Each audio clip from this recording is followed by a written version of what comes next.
YouTuber, travel blogger భయ్యా Sunny Yadav kidnap డ్రామాకు తెరపడింది.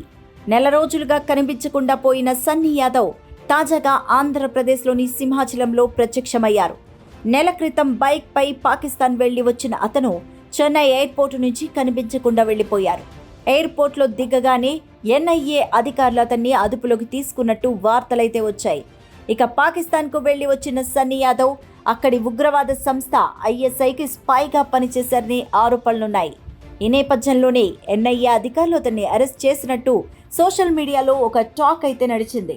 అయితే ఈ విషయంపై తమకు ఎలాంటి సమాచారం లేదని సన్నీ యాదవ్ తండ్రి చెప్పడంతో ఈ వ్యవహారం మరింత చర్చనీయాంశంగా మారింది. అదే సమయంలో మరో యూట్యూబర్, ప్రపంచ యాత్రికుడు నా అన్వేష్ సన్నీ దేశద్రోహి అంటూ పలు వీడియోస్ పోస్ట్ చేయడంతో సన్నీ యాదవ్ని కిడ్నాప్ చేశారేమోననే అనుమానాలొచ్చాయి.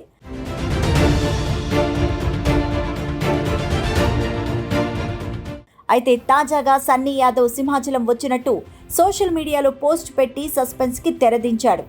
నేను వచ్చేసా అంటూ సింహాచలం ఆలయం ముందు దిగిన ఫోటోని ఇన్స్టాలో షేర్ చేశారు. అలాగే తనపై ఆరోపణలు చేసిన నా అన్వేష్ను లక్ష్యంగా చేసుకొని ఇన్స్టా స్టోరీస్లో వరుస పోస్టులు పెట్టుకొచ్చారు. అన్నయ్య నేనొచ్చేసా, వైజాగ్ వెళ్తున్నా, మీ ఇంటికెళ్తా, అమ్మా నాన్నలకి ధైర్యం చెబుతా, నువ్వు టెన్షన్ పడకు అని వ్యంగ్యంగా పోస్ట్ చేశాడు. తనను గత రాత్రి గుర్తు తెలియని వ్యక్తులు కిడ్నాప్ చేశారని, ఇప్పుడే విడిచిపెట్టారని చెబుతూ రాబోయే 4 రోజులు తనకు ఎంతో కీలకమని, ఇది హనీమూన్ కాదంటూ ఏదైనా ఎదుర్కోవడానికి రెడీగా ఉన్నానంటూ రాసుకొచ్చారు. ప్రస్తుతం సన్నీ యాదవ్ పోస్ట్ వైరల్గా మారింది.